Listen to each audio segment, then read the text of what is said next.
नमस्कार दोस्तों, मैं राजकुमार आपका स्वागत करता हूं तेज सेल्स के प्लेटफॉर्म पर। आशा है आप सभी लोग स्वस्थ, मस्त और जबरदस्त होंगे और इसके अतिरिक्त आप अपनी पढ़ाई भी बहुत अच्छे से कर रहे होंगे। इन वीडियोस का फायदा भी उठा रहे होंगे और ऑथेंटिकेट मटेरियल जो है वो भी आप पढ़ रहे होंगे। कल हमने राष्ट्रपति की पहली क्लास ली थी। आज हम राष्ट्रपति की दूसरी क्लास के तहत राष्ट्रपति वाले टॉपिक को समअप करने जा रहे हैं। इसके साथ में जो भी आरपीएससी और आरएसएसएमबी के राजस्थान के जितने भी एग्जाम होते हैं उनके जो प्रीवियस ईयर क्वेश्चन पेपर है वो भी हम इसमें सोल्व करेंगे। इसके अतिरिक्त वनडे एग्जाम में राष्ट्रपतियों की लिस्ट से भी कई सारे प्रश्न पूछे जाते हैं, तो वो भी हम इसमें डिस्कस करेंगे। और कल जो टॉपिक छूट गए थे यानी कि वीटो, अध्यादेश जैसी कुछ चीजें छूट गई थी, ठीक है। क्षमा जो याचिका राष्ट्रपति के सामने आती है उसके बारे में कुछ प्रश्न छूट गए थे, तो वो भी चीजें हम आज पढ़ते हुए इस पूरे ही टॉपिक को कॉम्प्रहेंसिवली कंप्लीट करेंगे। सबसे पहले हम सबसे इंपॉर्टेंट जो पार्ट होता है यानी कि आर्टिकल वाला जो पार्ट होता है वो पढ़ेंगे। जैसे कि कल हमने ट्रिक देखी थी कि अस स्क्वायर, एनआरपी, योयो, आईपी, ठीक है। वैसे बेसिकली इस ट्रिक में जो है ईवीपीवी लिखा हुआ था पहले आईपी की जगह, तो अभी आपको इसकी जो मतलब है वो पता चलेगा। तो कल हमने 72 नंबर के आर्टिकल तक की चीजें पढ़ ली थी, ठीक है। आज हम उपराष्ट्रपति के जो आर्टिकल होते हैं उनको देखते हैं और किस प्रकार से ये वाली ट्रिक राज्यपाल वाली ट्रिक पर भी एप्लीकेबल होगी उस वाली चीज को भी देखेंगे। जैसे उपराष्ट्रपति वाली ट्रिक को अगर हम देखना चाहें तो वो ट्रिक होती है असे क्यूब निप्पो, जो निप्पो के सेल होते हैं वो निप्पो ईवीपीवी, ईवीपीवी लिख लो या फिर आप सीवीपीवी भी लिख सकते हो। वो आपकी मतलब समझ है कि आप इमरजेंसी को आकस्मिकता कंसीडर करते हो या कंटिजेंसी को आकस्मिकता कंसीडर करते हो, ठीक है। तो अब हम जो है यहां पर देख लेते हैं कि अस क्यूब का मतलब क्या होता है। देखो, एक तो पहला स्वयं राष्ट्रपति होगा, स्वयं उपराष्ट्रपति होगा, ये वाली बात है जो कि आर्टिकल नंबर, क्योंकि 72 तक हमने पढ़ लिया तो ये कौन सा नंबर का आर्टिकल होगा, 73 नंबर का। फिर 74 नंबर के आर्टिकल की बात करें तो 74 नंबर के आर्टिकल में ये लिखा हुआ है कि उपराष्ट्रपति जो है वो राज्यसभा का पदेन सभापति होगा। यानी कि एक तरीके से उपराष्ट्रपति की शक्ति के बारे में ही बात की गई है। 74 और 75, सॉरी, हाँ 62 लिखा था, तो ये 63 होगा और ये 64 होगा, ठीक है। तो 63 और 64 नंबर के आर्टिकल यहां पर है और 65 नंबर के आर्टिकल मतलब ये पदेन सभापति होगा। यानी कि उपराष्ट्रपति की क्या क्या शक्तियां होगी, वो पदेन सभापति होगा। और राष्ट्रपति के रूप में भी जब राष्ट्रपति अनुपस्थित होता है, राष्ट्रपति किसी वजह से अपने पद पर मौजूद नहीं होता है, तो वहां पर राष्ट्रपति के रूप में भी काम करेगा। तो ये वाली भी शक्ति किसकी होती है, राष्ट्रपति के रूप में वो काम करेगा। ये वाली भी शक्ति किसकी होती है। ये बेसिकली इन दोनों ही आर्टिकल में क्या बता रहा है, उपराष्ट्रपति की शक्ति के बारे में बता रहा है। और यहां पर स्वयं उपराष्ट्रपति होगा, यानी कि भारत का एक उपराष्ट्रपति होगा जो कि राज्यसभा का पदेन सभापति होगा और राष्ट्रपति के रूप में भी अपना काम करेगा, ठीक है। अब निप्पो को देख लेते हैं। तो निप्पो में यहां पर एन का मतलब होता है निर्वाचन, ठीक है। इसके निर्वाचन की क्या क्या योग्यताएं होगी, क्या क्या पात्रता होगी, ठीक है, किस प्रकार से इसका निर्वाचन होगा, उन तमाम सारी चीजों का जिक्र हमें यहाँ पर देखने को मिलता है। जो कि राष्ट्रपति में तो अलग अलग आर्टिकल में देखने को मिलता है, इसमें एक ही आर्टिकल में देखने को मिलता है। इस पी का मतलब होता है पदावधि, पदावधि, ठीक है। इस पी का मतलब होता है ये जो आपकी पद शर्तें हैं, पद शर्तें। ओ का मतलब होता है ओथ यानी कि शपथ। तो कुल मिलाकर 65 के बाद में 66, 67, 68 और 69 नंबर के आर्टिकल तक उपराष्ट्रपति की तमाम सारी चीजें हमारे सामने आ जाती है। अब ये ईवीपीवी या सीवीपीवी क्या है, तो ई का मतलब होता है इमरजेंसी यानी कि आकस्मिकता, अन्य आकस्मिक, अन्य आकस्मिक जो शक्तियां होती है उसके बारे में यहां पर बात की गई है। या फिर जो है कंटिजेंसी, अदर कंटिजेंसीज के बारे में यहां पर बात की गई है। अन्य आकस्मिक शक्तियां जो राष्ट्रपति या उपराष्ट्रपति की होती है उनके बारे में यहां पर बात किया हुआ है, ठीक है। जो कि आर्टिकल नंबर 70, 71, 72 और 73 तक के आर्टिकल जो है वो यहां पर पढ़ेंगे उपराष्ट्रपति में, 63 से 73 तक, ठीक है। तो वी जो है वो, उस वी का मतलब होता है चुनाव विवाद, ठीक है। वी का मतलब क्या होता है, विवाद। तो चुनाव में अगर विवाद होता है तो उस कंडीशन में सुप्रीम कौन होता है, यहां पर कौन डिसाइडिंग फैक्टर होता है, तो सुप्रीम कोर्ट यहां पर डिसाइडिंग फैक्टर होता है, ठीक है। तो चुनाव विवाद की स्थिति में कौन डिसाइडिंग फैक्टर होता है, आपके चुनाव विवाद की स्थिति में सुप्रीम कोर्ट जो है वो डिसाइडिंग फैक्टर होता है, वही डिसाइड करता है कि किस प्रकार से उपराष्ट्रपति या राष्ट्रपति के चुनाव में कोई गड़बड़ हुई है तो उसका अंतिम निर्णय कौन देता है, सुप्रीम कोर्ट देता है। तो वो कौन से आर्टिकल में लिखा हुआ, 71 नंबर के आर्टिकल में लिखा हुआ। 72 में जो है वो पार्डन का मतलब होता है कि जो क्षमा दान देता है राष्ट्रपति, उसकी शक्तियों के बारे में वर्णन मिलता है कि किस प्रकार से वो जो कम्यूट, रेप्राइव्ड, ये तमाम सारी चीजें अभी अपन पढ़ेंगे, तो वो 72 नंबर के आर्टिकल में लिखा हुआ है। इस वी का मतलब है कार्य, संघ की कार्यपालिका शक्ति विस्तार। यहाँ पर वी का मतलब विस्तार है, यहाँ पर वी का मतलब विवाद है, चुनाव विवाद, कार्यपालिका शक्ति विस्तार। तो संघ की जो कार्यपालिका शक्ति है, संघ की कार्यपालिका शक्ति विस्तार के बारे में बात की गई है कि किस प्रकार से संघ जो है उसकी कार्यपालिका शक्ति में विस्तार किया जा सकता है, जो कि राष्ट्रपति के नेतृत्व में ही होती है कार्यपालिका। तो कुल मिलाकर ये उपराष्ट्रपति के तमाम सारे आर्टिकल, राष्ट्रपति के तमाम सारे आर्टिकल। अब ये वाली जो पूरी जो ट्रिक है वो किस प्रकार से आपके राज्यपाल वाली जो ट्रिक है उस पर एप्लीकेबल होती है, उसको देखते हैं। तो राज्यपाल जो है उसकी क्या ट्रिक होती है, राज्यपाल की ट्रिक होती है असे स्क्वायर एनआरपी, सेम ट्रिक ही लिखना है अपन को, एस स्क्वायर एनआरपी योयो ईवीपीवी, ईवीपीवी या सीवीपीवी। तो कुल मिला के हमने वो ट्रिक एज इट इज लिख दी है कि एस स्क्वायर एनआरपी योयो, पहले वहां पर ईवीपीवी था, ईवीपीवी यहां से उठा के हमने यहां पे लिख दिया। तो शुरू में सबके एस स्क्वायर एस क्यूब इसी तरीके से चीजें आएगी। देखो राज्यपाल के जो आर्टिकल है वो स्टार्ट होते हैं 153 से और 163 तक ये तमाम सारे आर्टिकल जाते हैं। हालांकि 152 जो आर्टिकल है वो उसमें राज्य की परिभाषा दी गई है कि राज्य की परिभाषा इस भाग में क्या रहेगी, वो 152 नंबर का जो आर्टिकल है उसमें ऐसी परिभाषा दी जाती है। 153 नंबर के आर्टिकल में क्या होगा कि स्वयं राज्यपाल, राज्यपाल की शक्तियां, राज्यपाल का निर्वाचन होता है क्या, नहीं होता है, राज्यपाल की क्या होती है, नियुक्ति होती है। तो राज्यपाल की नियुक्ति का आर्टिकल कौन सा होगा, 153, 154, 155 का। ठीक है, अब रीति कुछ होती नहीं है, तो इसमें हमें जो है 3 आर्टिकल काटने हैं। वो कौन कौन से आर्टिकल काटने हैं तो वो आप देख लीजिए, क्योंकि निर्वाचन की कोई रीति, निर्वाचन ही नहीं होता तो निर्वाचन की रीति क्या होगी, तो आर काटना है अपन को। इसी प्रकार से आप देखो कि पदावधि तो चलो ठीक है, परंतु पुनर्निर्वाचन की पात्रता जैसी कोई भी चीज राज्यपाल में नहीं हो सकती, तो पीबी काटना है। इसके अतिरिक्त तो चुनाव होता ही नहीं है, तो चुनाव में विवाद क्या होगा, तो वी भी अपन को काटना है। कुल मिलाकर इन 3 आर्टिकल को काटने के बाद में पूरे के पूरे आर्टिकल जो है वो राज्यपाल के ही आर्टिकल है। यानी कि 155 के बाद में 156 में क्या होगा, 156 में राज्यपाल की पदावधि होगी। 157 में क्या होगा, 157 में राज्यपाल की योग्यता होगी।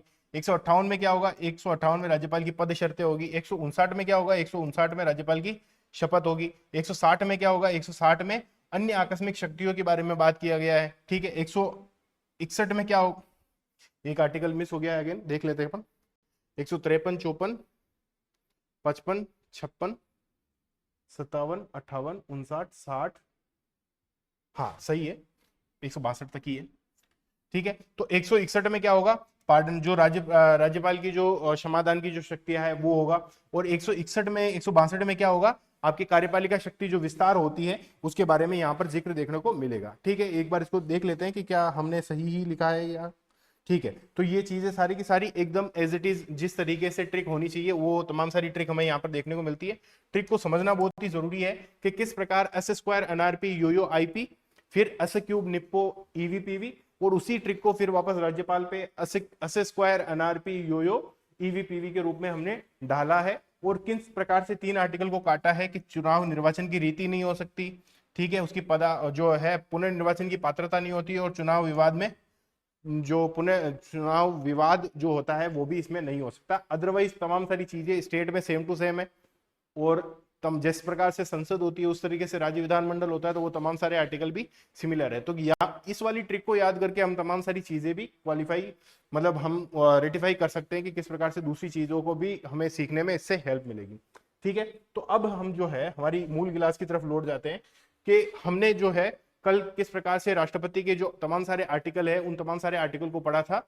उसमें जो शक्तियों वाला जो पार्ट है उसको थोड़ा जल्दबाजी में हमने किया था, तो इसमें जो भी चीजें छूट गई थी, ठीक है, अच्छे से समझाना छूट गई थी, वो हम अब समझ लेते हैं। कि सबसे पहले वीटो की जब कोई बात करता है कि वीटो पावर जो होती है वो किस प्रकार से होती है और ये क्यों होती है। देखो वीटो क्या होता है,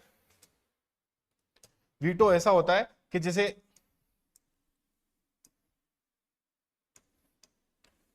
जो राष्ट्रपति होता है उसके पास में वीटो पावर होती है कि वो संसद से यानी कि लोकसभा और राज्यसभा से पारित किसी भी विधेयक को रोक सकता है। वीटो मतलब क्या होता है, वो उसको रोक सकता है या फिर और मतलब विलंबन कर सकता है। तो राष्ट्रपति के पास में 3 प्रकार की वीटो शक्ति होती है। पहली जो वीटो शक्ति होती है उसको हम कहते हैं एब्सोल्यूट वीटो शक्ति या आत्यंतिक वीटो शक्ति। इसमें क्या होता है कि राष्ट्रपति जो है, राष्ट्रपति के पास में यहां पर जब भी विधेयक पारित होता है, ये जो विधेयक पारित होकर राष्ट्रपति के पास में जाएगा, तो राष्ट्रपति के पास में कुछ कौन कौन से विकल्प होते हैं, तो वो विकल्पों की बात कर रहे हैं कि एक तो क्या होगा कि वो उसको पारित कर दे या फिर यूं कह दो कि स्वीकृति दे दे। स्वीकृति देते ही ये क्या बन जाता है, ये एक्ट बन जाता है। ठीक है, एक विकल्प तो ये हो गया। अब वीटो के कौन कौन से पावर होते हैं, तो एक तो होता है आत्यंतिक पावर, जिसको कि हम एब्सोल्यूट जो पावर है वो भी कहते हैं। एब्सोल्यूट पावर के अतिरिक्त भी कई सारे अन्य वीटो होते हैं, जैसे कि एक होता है निलंबनकारी वीटो। निलंबनकारी या सस्पेंसिव वीटो। ठीक, इसके बाद में एक और होता है आपके पॉकेट वीटो। Pocket veto. तो इन तीनों में क्या डिफरेंस है, देखो यहां पर क्या होता है, आत्यंतिक वीटो में वो अपने पास जो है उस विधेयक को रख लेता है, सुरक्षित रख लेता है, उसको वापस भेजता ही नहीं है। ठीक है, निलंबनकारी वीटो में क्या होता है, वो उसको पुनर्विचार के लिए भेजता है। किसके लिए भेजता है, पुनर्विचार के लिए भेजता है। और जैसे ही ये पुनर्विचार के लिए यहां पर भेजा जाता है, तो उस विधेयक, सपोज के XYZ विधेयक है, उसमें लोकसभा कोई संशोधन सुझाती है, राज्यसभा कोई संशोधन सुझाती है, और ये XYZ जो विधेयक था उसको YZ नाम से पुनः ये पारित करके भेज देती है, या फिर ये तो अड़ी हुई रहती है और ये XYZ नाम से ही पुनः विधेयक को भेजती है। तो ये जब पुनः पारित होकर आता है, पुनः पारित होकर जब आता है, तो राष्ट्रपति जो है उसको अनुमति देने के लिए क्या है, सपोज कि राष्ट्रपति बैठा हुआ है, ये अगर पुनः पारित होकर आ गया, तो राष्ट्रपति जो है इसको अनुमति देने के लिए बाध्य होगा। अनुमति देने के लिए बाध्य होगा, मतलब वो उसको अनुमति देगा ही देगा। तो ये तो हो गई आपकी निलंबनकारी वीटो। हालांकि जो निलंबनकारी वीटो है वो, हाँ ठीक है, इसके अतिरिक्त भी जैसे इसमें जो है सस्पेंसिव वीटो जो है, उसमें एक विशेषित वीटो, क्वालिफाइड वीटो नाम से जो है आपके जो अमेरिका है वहां पर भी होता है। पॉकेट वीटो में अपने पॉकेट में वो सुरक्षित रख लेता है। आत्यंतिक वीटो और पॉकेट वीटो में अगर थोड़ा सा जो अंतर है वो अगर देखना चाहे हम, तो इसमें क्या होता है, इसमें जब आत्यंतिक वीटो के, अच्छा ये तमाम सारी वीटो की शक्तियां जो है वो क्यों दी गई है, वो इसलिए दी गई है ताकि जल्दबाजी में कोई भी विधेयक पारित ना हो, ताकि कोई भी जो है विधान में जो असंवैधानिक कोई विधान है वो पारित ना हो जाए। तो इन तमाम सारी चीजों से रोकने के लिए हमने ये तमाम सारा जो वीटो शक्ति है वो राष्ट्रपति को दी है कि कोई असंवैधानिक विधान पारित ना हो जाए, कोई जल्दबाजी में या अविचारित कोई विधान जो है वो पारित ना हो जाए, उसको रोका जा सके, इसी वजह से वीटो दिया गया था। अब हम आत्यंतिक वीटो की बात करें, तो आत्यंतिक वीटो में का मतलब होता है राय सुरक्षित रखना। ठीक है, अच्छा ये राय सुरक्षित क्यों रखी जाती है, क्योंकि कुछ ऐसी कंडीशंस बन जाती है जिसकी वजह से राय सुरक्षित रखी जाती है। जैसे कि पहली कंडीशन आप ऐसा देखो कि सपोज के कोई गैर सरकारी सदस्य जो है उसने जो है आपके कोई प्रस्ताव लाया है और सरकार नहीं चाहती कि वो उसको पारित करे, ठीक है, परंतु संसद के द्वारा वो पारित हो जाता है, या फिर सरकार नहीं चाहती कि वो अधिनियम बने, तो सरकार उसको कैसे रोकेगी, सरकार उसको राष्ट्रपति के द्वारा रोकेगी आत्यंतिक वीटो का प्रयोग करके। अच्छा, गैर सरकारी सदस्य का मतलब क्या होता है, तो सरकार के जो मंत्री है उसके अतिरिक्त जो भी संसद के सदस्य है, चाहे वो पक्ष के हो चाहे विपक्ष के हो, वो तमाम सारे गैर सरकारी सदस्य है। ठीक है, सरकारी सदस्य कौन से है, जो मंत्री है वही सरकारी सदस्य है, बाकी सभी गैर सरकारी सदस्य है। तो गैर सरकारी सदस्यों के कोई विधेयक होते हैं तो उसको जो है रोकने के लिए आत्यंतिक वीटो का प्रयोग किया जाता है। जैसे कि एग्जाम्पल भी है कि पेप्सू विनियोग विधेयक 1954 में जब पास हो गया था संसद से, तो फिर राजेंद्र प्रसाद ने उस पर आत्यंतिक वीटो, एब्सोल्यूट वीटो लगा दी थी। ठीक है, इसके बाद में जब हम दूसरी चीज की बात देखें तो एक और क्या होता है, कई बार ऐसा होता है कि मंत्रिमंडल ने ही त्याग पत्र दे दिया। ठीक है, सपोज कि मंत्रिमंडल ने ही त्याग पत्र दे दिया और वो बिल जो है वो राष्ट्रपति के पास में पहले ही पास करके भेजा जा चुका है, क्योंकि मंत्रिमंडल ने त्याग पत्र दे दिया इसीलिए जो है देश की जनता में और संसद में उसका विश्वास नहीं रहा, तो अब उसको वापस से चुनाव लड़ने जाना पड़ेगा और चुनाव में पता नहीं वो जीत के आए कि नहीं आए। तो वो बाद वाली बात हो जाएगी। कुल मिला के वर्तमान जो सरकार के द्वारा जो पारित विधेयक है उसकी विश्वसनीयता पर क्या है, शक है राष्ट्रपति को। तो ऐसी कंडीशन में भी जब मंत्रिमंडल त्यागपत्र दे दे तो सरकारी विधेयक को भी जो है आत्यंतिक वीटो के तहत रोका जाता है। जैसे कि संसद सदस्यों का वेतन भत्ता और पेंशन संशोधन विधेयक था जो 1991 में पास किया गया था, उसको आर वेंकटरमन ने जो है आत्यंतिक वीटो के तहत रोका था। ठीक है, ये तो हो गई आपकी आत्यंतिक वीटो यानी कि एब्सोल्यूट वीटो वाली बात। एब्सोल्यूट वीटो के बाद में जब हम अगले वीटो यानी कि निलंबनकारी सस्पेंसिव वीटो के बारे में बात करेंगे, तो सस्पेंसिव वीटो में यह है कि पुनर्विचार के लिए इसको भेजा जाता है, परंतु ये अगर पुनः पारित हो जाता है तो पुनः पारित होने पर स्वीकृति देना राष्ट्रपति के लिए क्या होगा, बाध्यकारी होगा। हमें यहाँ पर यह ध्यान रखना चाहिए कि धन विधेयक को कभी भी पुनर्विचार के लिए नहीं भेजा जाता। क्यों नहीं भेजा जाता? क्योंकि धन विधेयक खुद राष्ट्रपति की स्वीकृति से, राष्ट्रपति की पूर्व स्वीकृति से, पूर्व अनुमति से या सिफारिश से ही वो संसद में रखा जाता है। यानी कि राष्ट्रपति की जब पूर्वानुमति से कोई विधेयक संसद में रखा जा रहा है तो राष्ट्रपति उसको या तो अनुमति देगा या फिर उसको रोक लेगा, परंतु उसको पुनर्विचार के लिए नहीं भेज सकता। ठीक है, यानी कि धन विधेयक को पुनर्विचार के लिए नहीं भेजा जा सकता। हालांकि यूएसए में एक विशेषित क्वालिफाइड वीटो भी है जो कि उच्च बहुमत से निरस्त किया जा सकता है। ठीक है, तो वो हमारे भारत में नहीं है, परंतु वो जो है कहां पर हो सकता है, वो यूएसए में है। ठीक है, अब पॉकेट वीटो की बात कर लेते हैं। पॉकेट वीटो में क्या है कि ये कोई भी निर्णय लेता ही नहीं है। ठीक है, ना हाँ बोलता है, ना बोलता है, न उपनय लौटाता है, तो उसको बोलते हैं हम कोई पॉकेट वीटो, वो अपनी पॉकेट में रख लेता है। ठीक है, अब यहां पर आप देखो कि कारण क्या है इसका। इसका कारण यह है कि किसी विधेयक पर निर्णय लेने के लिए क्योंकि कोई भी समय सीमा निर्धारित नहीं है। ठीक है, ऐसा नहीं कहा हुआ है कि 10 दिन में, 15 दिन में राष्ट्रपति को साइन करके वो जो विधेयक है वो लौटाना ही पड़ेगा, क्योंकि ऐसा कोई प्रावधान नहीं है। इसीलिए राष्ट्रपति इस बात का फायदा कभी भी उठा सकता है कि वो अपनी पॉकेट में उस वीटो को, मतलब उस विधेयक को रख ले। ठीक है, हालांकि अमेरिका में ये 10 दिन निर्धारित है कि 10 दिन में जो है राष्ट्रपति उस पर साइन करके लौटाएगा, परंतु भारत के संदर्भ में ऐसा कोई भी समय जो है वो उसका प्रावधान नहीं है। इसीलिए भारत में पॉकेट वीटो का प्रावधान है कि भारत जो है उसमें राष्ट्रपति किसी भी विधेयक को जो है अपने पॉकेट में रख सकता है और कोई निर्णय उस पर नहीं लेने का डिसाइड कर सकता है। जैसे कि ज्ञानी जेल सिंह ने 1986 में जो है इंडियन पोस्टल ऑफिस जो बिल था जिसमें कि प्रेस की स्वतंत्रता से रिलेटेड कोई बात थी, तो वो जो है वो राजीव गांधी सरकार उस समय थी, तो राजीव गांधी सरकार के इस विधेयक को अपने पॉकेट में रख लिया था।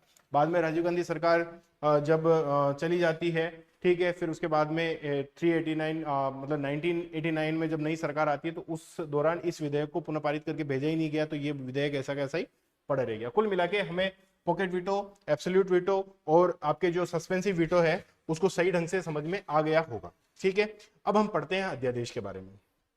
देखो, तो क्योंकि अध्यादेश के बारे में हमें पढ़ना है तो अध्यादेश के बारे में कुछ बेसिक बातें हम देख लेते हैं। सबसे पहले कि अध्यादेश यानी कि जो आपके ऑर्डिनेंस होता है वो अधिकांशतः आप लोकतांत्रिक देश देखोगे ना तो वहां पे न तो ब्रिटेन में है न ही अमेरिका में। ये भारत की एक विशिष्ट जो है विशेषता है कि यहाँ पर जो है कार्यपालिका को अध्यादेश जारी करने का अधिकार होता है। अध्यादेश कौन जारी करता है? तो अध्यादेश राष्ट्रपति जारी करता है। तो क्या राष्ट्रपति अपनी मनमर्जी से जारी कर सकता है? क्या नहीं, राष्ट्रपति जो है वो पीएम के नेतृत्व वाली जो मंत्री परिषद है उसकी सलाह से अध्यादेश जारी कर सकता है। ठीक, अब ये जो अध्यादेश जारी कर दिया ये कब जारी किया जा सकता है? ठीक, तो सब ये कब जारी किया जा सकता है? जब कोई ऐसी तात्कालिक जरूरत आन पड़े कि इस पर विधेयक, अभी इस पर कानून बनना ही बनना चाहिए। ठीक है, या फिर यूं कहो कि जब सत्रावसान चल रहा हो। सत्रावसान का मतलब क्या होता है कि जब कोई भी सदन जो है वो अपनी बैठक में नहीं हो, कोई एक सदन भी अपनी बैठक में नहीं हो या दोनों सदन अपनी बैठक में नहीं हो, यानी कि दोनों सदनों की बैठकें नहीं चल रही हो या किसी एक सदन की भी बैठक नहीं चल रही हो, उसको हम सत्रावसान कहते हैं। और सत्रावसान के दौरान जब कोई अविलंबनीय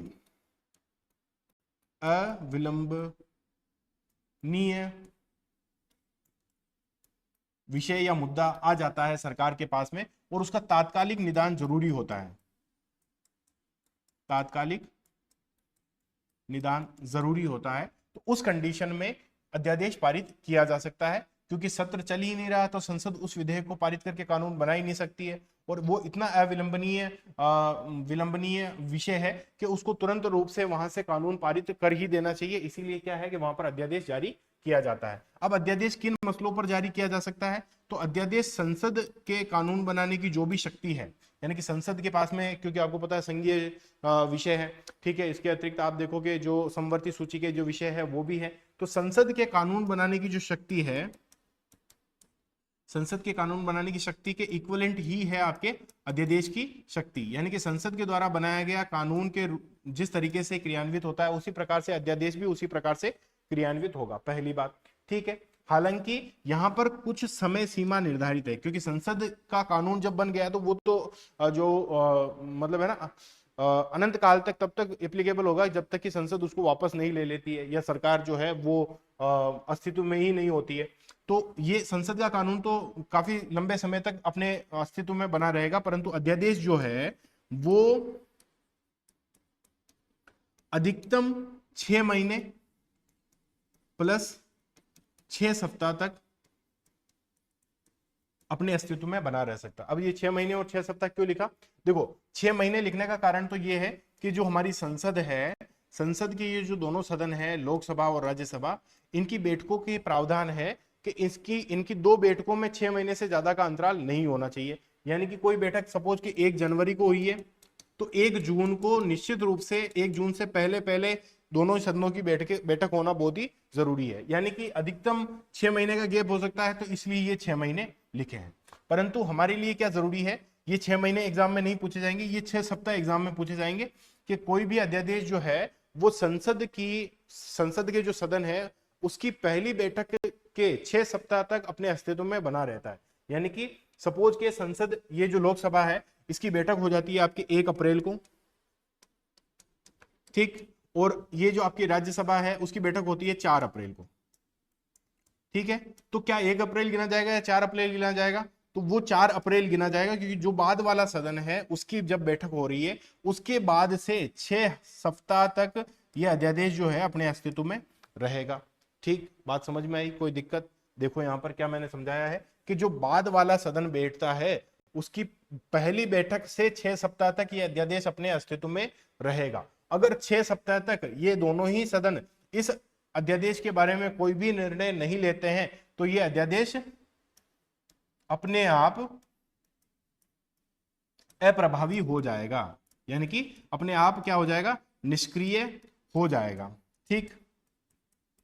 और अगर 6 सप्ताह पहले, यानी कि ये जो बाद वाला सदन है उसकी पहली बैठक के 6 सप्ताह से पहले अगर ये दोनों ही सदन इस अध्यादेश को पारित कर देते हैं तो ये अध्यादेश संसद द्वारा पारित कानूनों की तरह हमेशा के लिए क्या रहेगा? लागू रहेगा, हमेशा के लिए क्या हो जाएगा? प्रभावी हो जाएगा। दूसरी बात।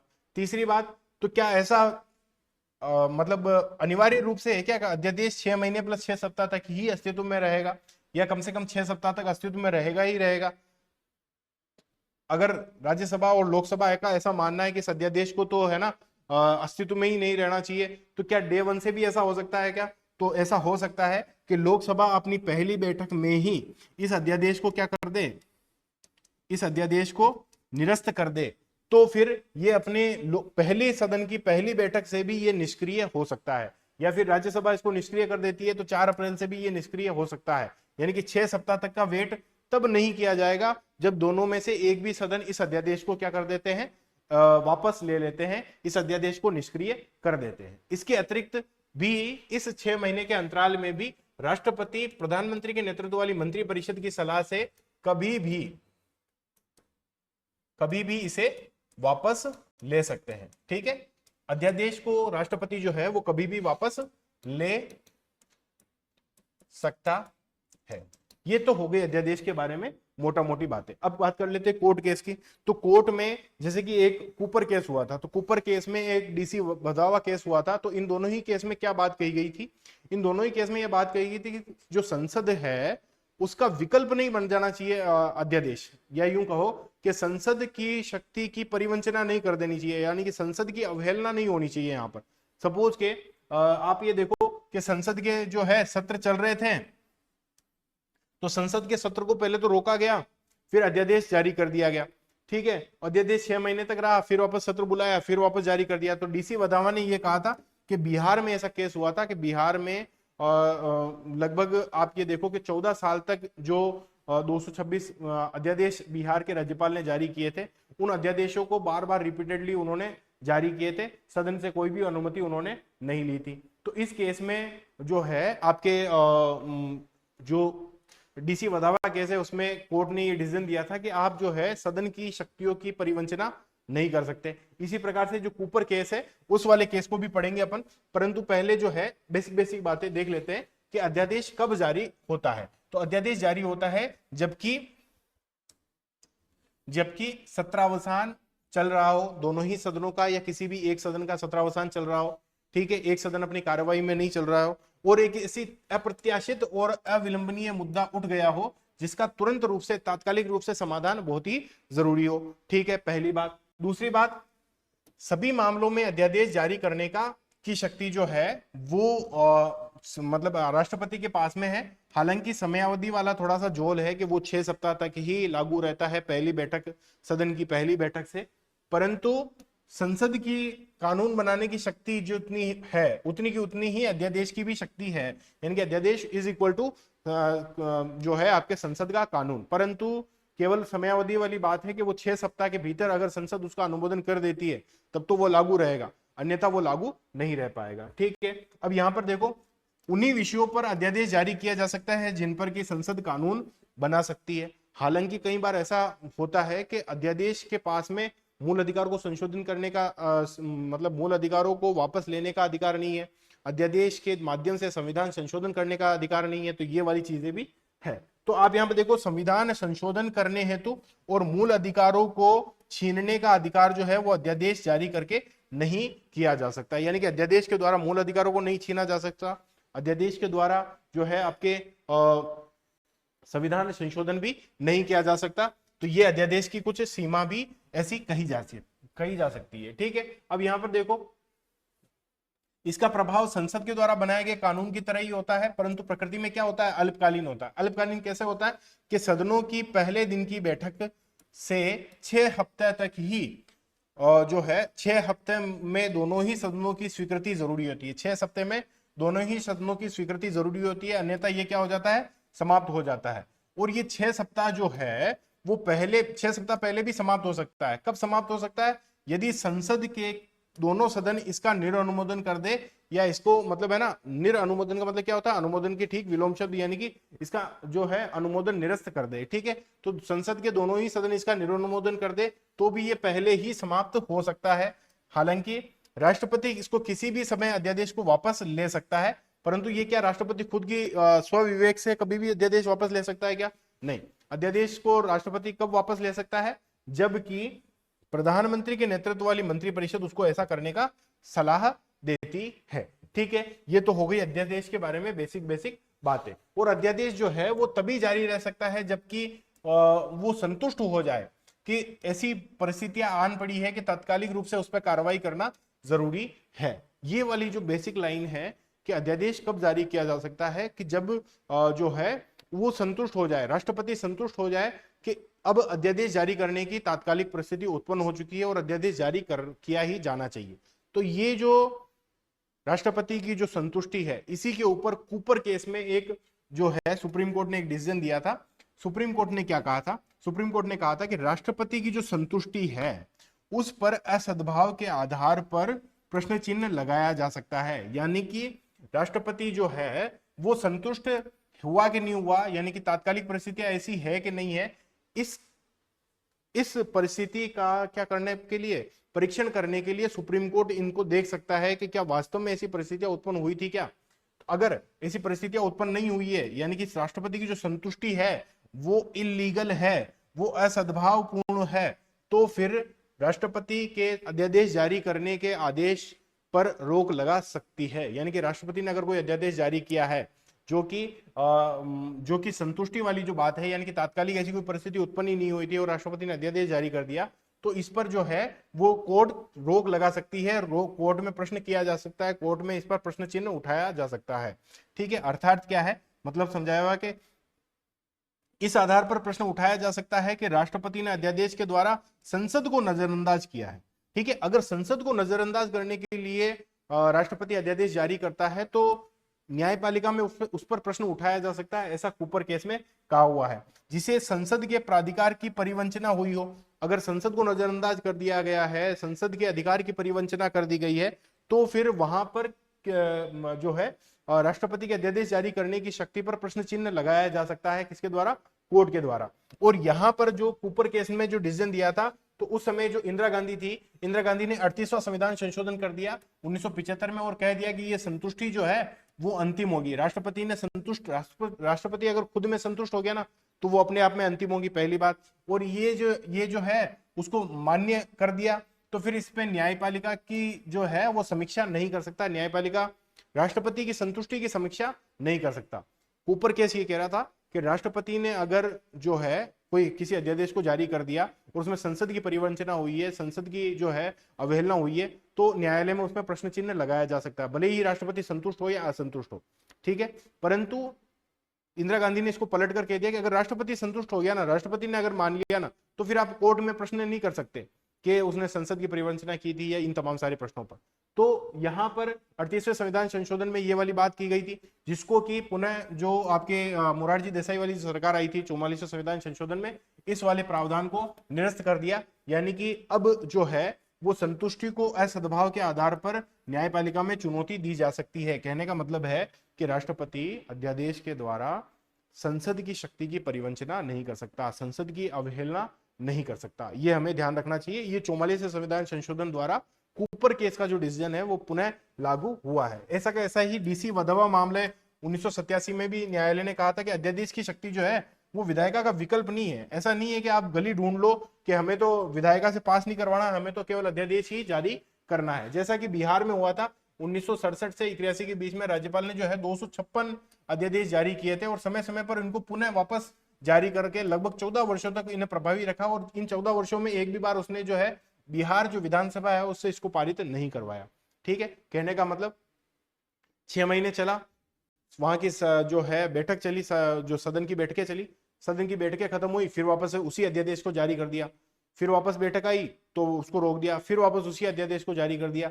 कुल मिलाकर वहां के सदन, बिहार के सदन जो विधानसभा है, विधान परिषद है, उसकी अवहेलना करते हुए राज्यपाल ने बार बार उन्हीं अध्यादेशों को पुनः जारी किया है।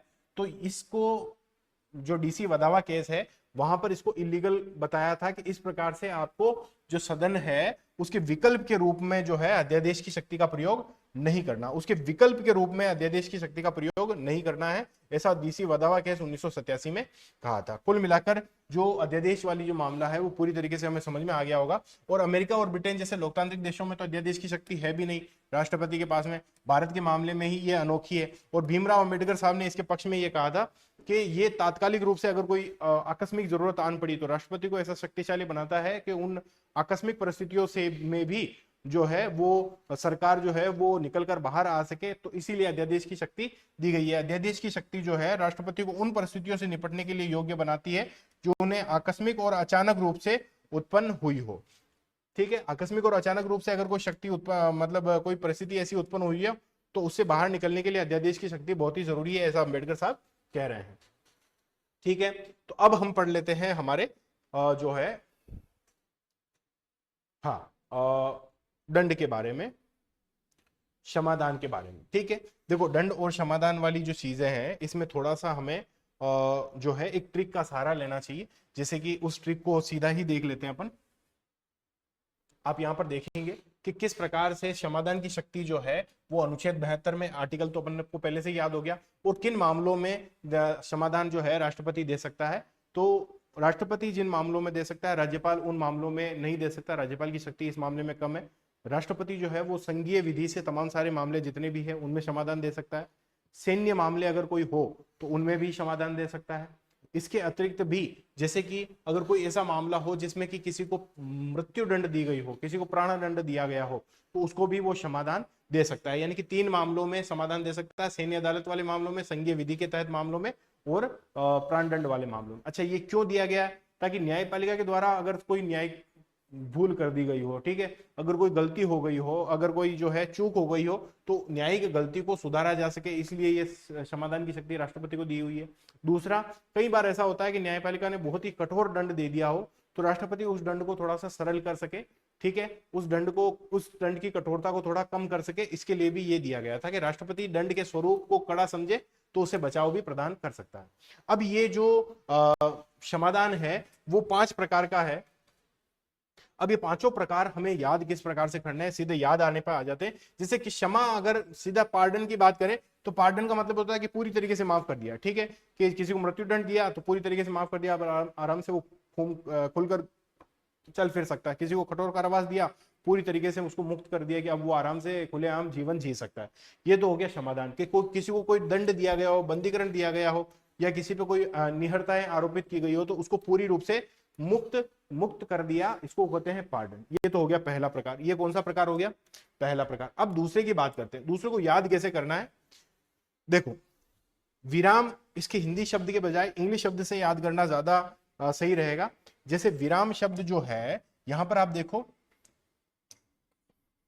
कि विराम को इंग्लिश में कहते हैं रेस्पाइट, और रेस्पाइट जो है उसमें SPI लिखा हुआ है, ठीक है। इसको हमें ऐसा कंसिडर करना है कि स्पेसिफिक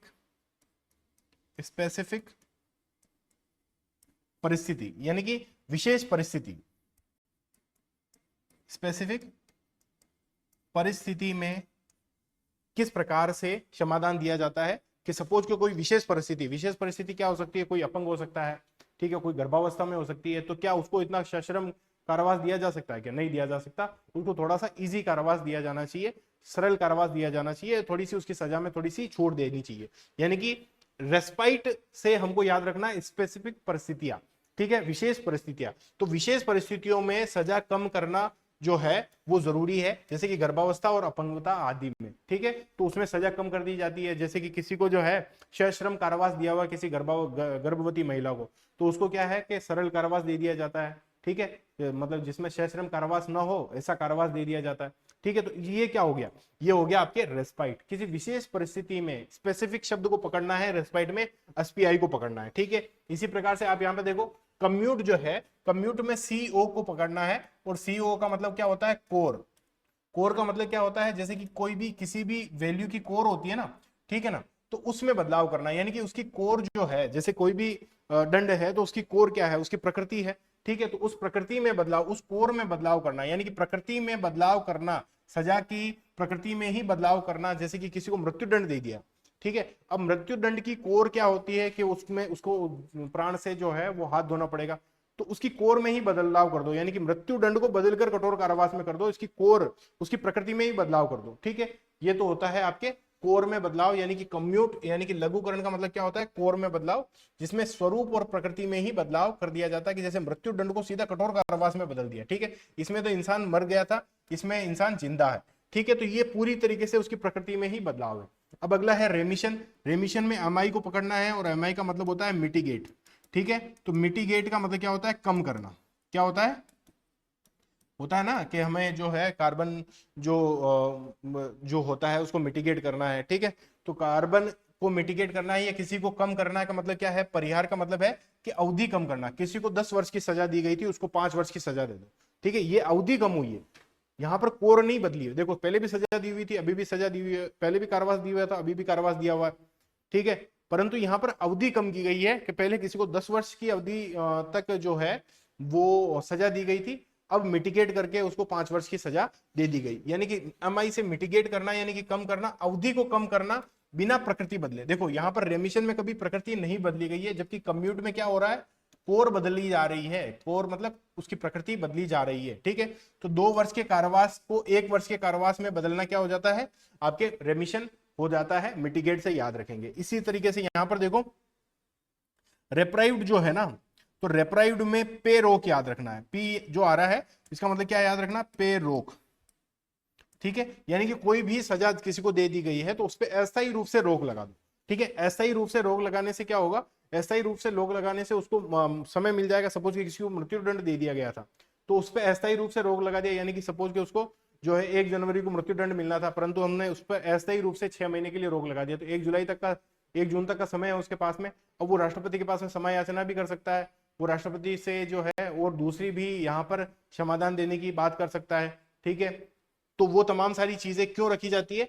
किसी को भी अस्थायी मतलब उसकी सजा पर क्या करना, अस्थायी रोक लगाना, मृत्यु दंड पर अस्थायी रोक लगाना, ताकि दोषी व्यक्ति जो है वो समय याचना कर सके, उसके स्वरूप बदलने की बात कर सके। स्वरूप बदलना किसमें होता है, कोर यानी कि कम्यूट, ठीक है। तो कोर में यानी कि कम्यूट बदलने के लिए याचना कर सके, ठीक है। तो यह समय बदलने के लिए याचना कर सके। तो इस प्रकार से ये क्षमादान वाली जो चीजें हैं उनको हमें ट्रिक से याद करना है। इंग्लिश वाला जो वर्ड है उसमें ट्रिक छिपी हुई है। कम्यूट का मतलब कोर बदलना, प्रकृति बदलना, रेमिशन में मिटिगेट करना, कम करना, रेप्राइव में पे रोक लगाना, और ये पहले जो हमने देखा था रेस्पाइट में मतलब स्पेसिफिक परिस्थिति, ठीक है, विशेष परिस्थिति में सजा पर रोक लगाना। तो कुल मिलाकर क्षमादान जो है ये भी बहुत ही इजीली हमको समझ में आ गई होगी, ठीक है। अब इसके बाद में ये फैक्चुअल प्रश्न है तमाम सारे कि राष्ट्रपति जितने भी हुए हैं उनके बारे में जो भी प्रश्न बन सकते हैं, तो वो तमाम सारे प्रश्नों की एक जो है डाटा कलेक्ट किया हुआ है, तो उसको एक बार देख लेते हैं फटाफट से। कि राजेंद्र प्रसाद जी जो है वो भारत के प्रथम राष्ट्रपति है।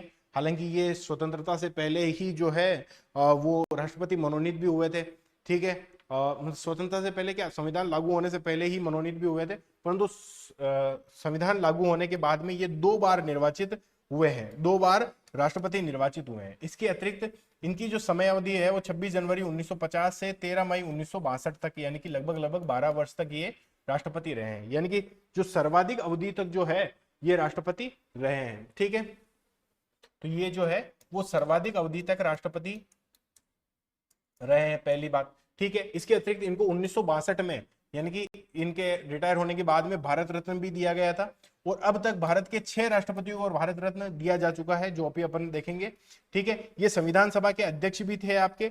इसके अतिरिक्त जो पहली जो सरकार गठित की गई थी इसमें जो है इनको कृषि व खाद्य मंत्री जो है वो भी इनको दिया गया था, ठीक है। और इन्होंने ही 26 जनवरी 1950 में इरविन स्टेडियम में जो है उसमें झंडा फहराया था। ये इरविन स्टेडियम वही है जिसे आज हम मेजर ध्यानचंद स्टेडियम के नाम से जानते हैं, और मेजर ध्यानचंद स्टेडियम को 1951 में ही नाम बदलकर मतलब इरविन स्टेडियम का 1951 में नाम बदलकर नेशनल स्टेडियम किया गया था, और 2002 में उसका नाम बदलकर मेजर ध्यानचंद स्टेडियम किया गया था। यहाँ पर इन्होंने ध्वज फहराया था। गांधी जी ने इन्हें आजाद शत्रु कहा था। बिहार सरकार ने इन्हें देश रत्न की उपाधि दी थी, और इनका समाधि स्थल महाप्रयाण घाट पटना में है। देखो ये तमाम सारे फैक्चुअल प्रश्न है, हो सकता है कि वनडे एग्जाम एसआई वाले एग्जाम में आ जाए, तो आप गलत ना करो, इसलिए एक बार इनको पढ़ना जरूरी है। इनकी पुस्तक का नाम है इंडिया डिवाइडेड, ठीक है। डॉक्टर सर्वपल्ली राधाकृष्णन, ठीक है, ये जो है हमारे दूसरे राष्ट्रपति है नंबर व्यक्ति के मामले में, और ये जो है आप यहाँ पर देखेंगे कि इनको 1954 में नियुक्ति से पहले ही मतलब है ना, जब ये राष्ट्रपति नहीं बने थे उससे पहले ही इनको जो है वो क्या मिल गया है, भारत रत्न मिल गया है। इनकी जो पदावधि है वो क्या है 1962 13 मई से 13 मई 1967 तक है। ये 2 बार उपराष्ट्रपति भी रहे हैं, ठीक है, 2 बार, सबसे ज्यादा बार उपराष्ट्रपति भी ये रहे हैं। इनकी ही बर्थ डेट को जो है अभी शिक्षक दिवस मनाया गया था, ठीक है। इनकी बुक्स है इंडियन फिलोसॉफी और Indian the Hindu view of life, ठीक है। तो फिलोसॉफी पर इन्होंने बहुत ही अच्छा काम किया है, भारतीय फिलोसॉफी में अग्रणी नाम इनका कहा जाता है। तो हमें ये तमाम सारी चीजें देखने के बाद में जब तीसरे राष्ट्रपति के बारे में बात करें तो जाकिर हुसैन जी जो थे वो इंदिरा गांधी के समय जो है वो आपके राष्ट्रपति बनते हैं, और राष्ट्रपति के पद पर रहते हुए पहले सबसे पहले किसकी मृत्यु हुई थी, तो वो जाकिर हुसैन जी ही थे। जाकिर हुसैन जी को भी 1963 में भारत रत्न दिया गया था, राष्ट्रपति बनने से पहले ही इनको भारत रत्न दे दिया था, और ये पहले मुस्लिम राष्ट्रपति भी है, पहली बात। दूसरी बात, ये पद पर रहते हुए ही इनकी मृत्यु हुई थी, तीसरी बात। चौथी बात, ये सबसे कम अवधि तक अपने पद पर आसीन रहे थे। ऐसे कौन थे, जाकिर हुसैन। अब जाकिर हुसैन क्योंकि अपने पद पर रहते हुए ही मृत्यु हो गई, तो इनकी जगह पर कौन आते हैं, वीवी गिरी, यानी कि वराह वेंकट गिरी जो है वो आते हैं, वीवी गिरी आते हैं, अपनी जो है उपराष्ट्रपति उस समय थे, तो ये कार्यवाहक राष्ट्रपति के रूप में आते हैं। प्रथम कार्यवाहक राष्ट्रपति जो थे एक्टिंग प्रेसिडेंट के रूप में ये आते हैं, हालांकि ये पूर्व में उपराष्ट्रपति थे। उनकी अवधि क्या होती है, देखो 13 मई 1967 से 3 मई 1969, और ये 20 जुलाई 1969 तक अपने पद पर रहते हैं। हालांकि ये क्योंकि राष्ट्रपति का चुनाव लड़ते हैं, तो एम हिदायतुल्लाह जो कि सीजीआई थे वो कार्यवाहक राष्ट्रपति बनते हैं यहाँ पर 20 जुलाई 1969 से 24 अगस्त 1969 तक, जो कि सीजीआई भी थे, जो कि बाद में उपराष्ट्रपति भी बने और राष्ट्रपति भी बने, ठीक है। तो ये एम हिदायतुल्लाह के बारे में है। तो फिर वेंकट गिरी ने चुनाव लड़ा, तो वीवी गिरी यहाँ पर चुनाव जीत जाते हैं, और 1969 से 1974 तक जो है नीलम यहाँ पर नीलम संजीव रेड्डी इनके खिलाफ चुनाव लड़ते हैं, तो वो हार जाते हैं, और यहाँ पर क्या होता है कि स्वतंत्र उम्मीदवार के रूप में, क्योंकि इंदिरा आई ने उनको समर्थन दिया था, तो स्वतंत्र उम्मीदवार के रूप में जो है वो जीतते हैं।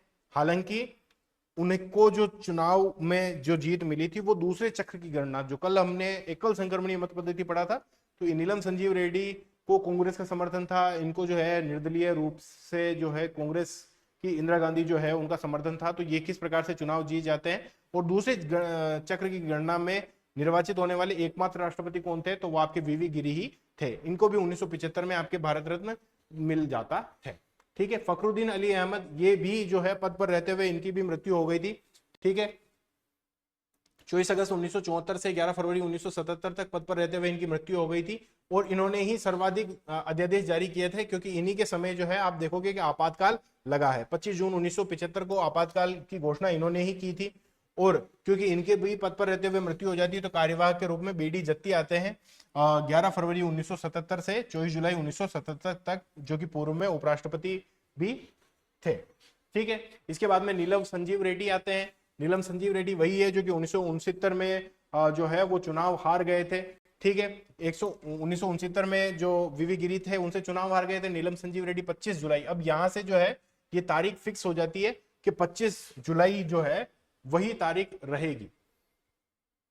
25 जुलाई 1977 से 25 जुलाई 1982 तक जो है ये राष्ट्रपति रहते हैं। ये आंध्र प्रदेश के पहले सीएम भी है। ठीक है, और एकमात्र निर्विरोध राष्ट्रपति यहाँ पर है, जो ये जब खड़े होते हैं राष्ट्रपति के रूप में तो इनके खिलाफ कोई भी उम्मीदवार खड़ा नहीं होता। तो ये पहले निर्विरोध राष्ट्रपति है, जो कि आंध्र प्रदेश के पूर्व सीएम भी थे और पहले गैर कांग्रेसी राष्ट्रपति भी है। ठीक है, 6ठी लोकसभा के ये अध्यक्ष भी थे। ठीक है, और इनको राष्ट्रपति का चुनाव लड़ाया जाता है। इसके बाद में ज्ञानी जेल सिंह, इनका मूल नाम कुछ और था, इन्होंने जेल में रहे थे इसलिए इनका नाम जो है ज्ञानी जेल सिंह पड़ गया था। और 25 जुलाई 1982 से 25 जुलाई 1987 तक ये अपने पद पर बने रहते हैं। और इन्हीं के समय ऑपरेशन ब्लू स्टार, यानी कि खालिस्तानियों के द्वारा जो स्वर्ण मंदिर पर अधिकार कर लिया गया था, और जनरल भिंडरेवाला जो कांग्रेस के पूर्व सदस्य थे, उन्होंने किस प्रकार से कांग्रेस के खिलाफ भी बगावत कर दी थी। तो इंदिरा गांधी के नेतृत्व में जो ऑपरेशन ब्लू स्टार चलाया गया था वो इन्हीं के समय चलाया गया था। भारत के पहले सिख राष्ट्रपति ये हुए हैं। 1986 में डाकघर संशोधन जो विधेयक था, अभी मैंने आपको बताया था, पॉकेट वीटो के रूप में किस प्रकार से जब वो प्रेस की स्वतंत्रता का उल्लंघन कर रही थी, तो जो है आपके इन्होंने जो है वो पॉकेट वीटो के तहत जो है इसको रोक दिया था।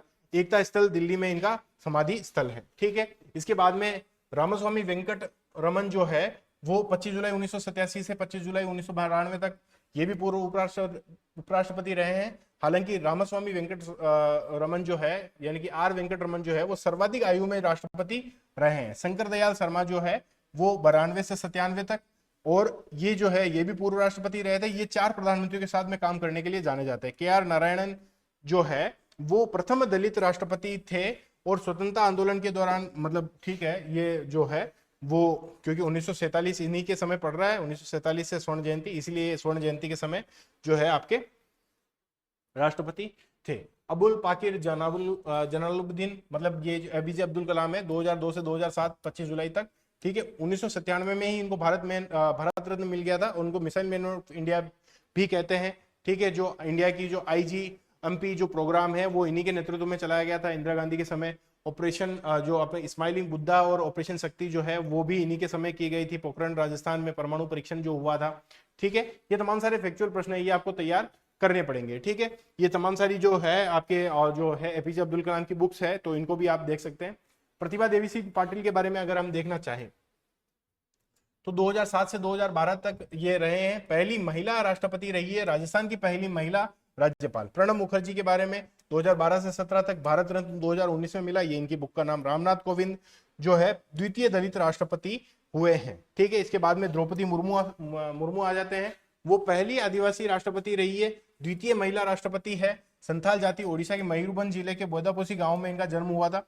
और झारखंड की पहली महिला राज्यपाल ये रही है। इनके खिलाफ यशवंत सिन्हा ने चुनाव लड़ा था। और सबसे युवा राष्ट्रपति, स्वतंत्र भारत में पैदा होने वाली पहली महिला राष्ट्रपति कौन है, तो वो आपके हैं, कौन है, वो आपके हैं द्रौपदी मुर्मू। अब जो है हम PYQ जो भी है उनको करेंगे, और PYQ जो RPSC के विभिन्न एग्जाम्स में जो पूछे गए हैं उन तमाम सारे एग्जाम्स के PYQ जो है वो पढ़ेंगे। उससे पहले ये भी कुछ जो दिया हुआ है उसको देख लेते हैं एक बार।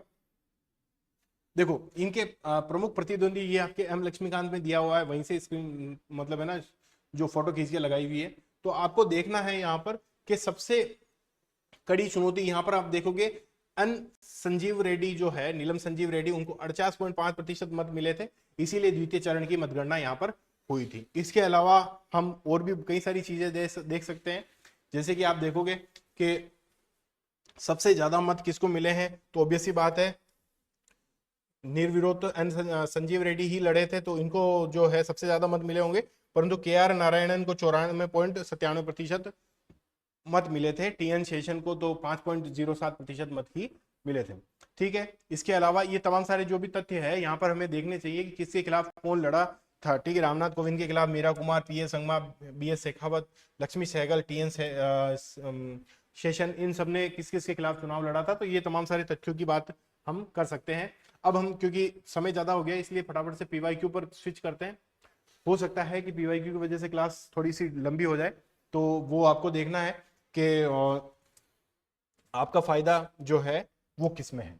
ठीक है, अब देखिए, अब सबसे पहला क्वेश्चन है निम्नलिखित में से किसको भारत का प्रथम नागरिक माना जाता है, तो राष्ट्रपति को माना जाता है। अपन फटाफट फटाफट करेंगे। ठीक है, भारतीय संविधान के निम्नलिखित में से किस अनुच्छेद के तहत संघीय कार्यपालिका शक्ति प्रदान की गई है, तो संघीय कार्यपालिका शक्ति जो है वो राष्ट्रपति को अनुच्छेद 53 के तहत प्रदान की गई है। भारतीय रक्षा सेनाओं का सुप्रीम कमांडर राष्ट्रपति होते हैं। संविधान के अनुच्छेद 52 से संबंधित क्या है, तो भारत का एक राष्ट्रपति होगा। क्योंकि फटाफट कर रहे हैं इसलिए जो है आपको अगर ज्यादा स्पीड से लगता है तो इसको जो है स्लो स्पीड करके आप देख सकते हैं, समय लगेगा, कई सारे प्रश्न हैं इसलिए। ठीक है, संविधान के अनुच्छेद 54 की जब बात करते हैं तो राष्ट्रपति के निर्वाचन कौन कौन करते हैं, तो राज्यसभा लोकसभा के सदस्य। तो इसके अंदर आंसर क्या होगा, राज्यसभा लोकसभा व राज्य विधानसभाओं के निर्वाचित सदस्य, ये इसका आंसर होगा।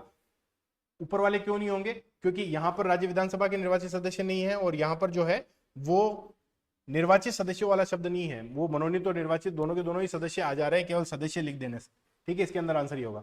किसे राष्ट्रपति के चुनाव में मताधिकार प्राप्त नहीं है, तो किसको प्राप्त नहीं है, तो मनोनीत सदस्य जो होते हैं उनको प्राप्त नहीं होते हैं। परंतु यहाँ पर जो है वो मनोनीत सदस्यों का नाम नहीं लिखा हुआ है, यहाँ पर लिखा हुआ है राज्यों की जो राज्य विधान परिषद है उनके निर्वाचित सदस्य।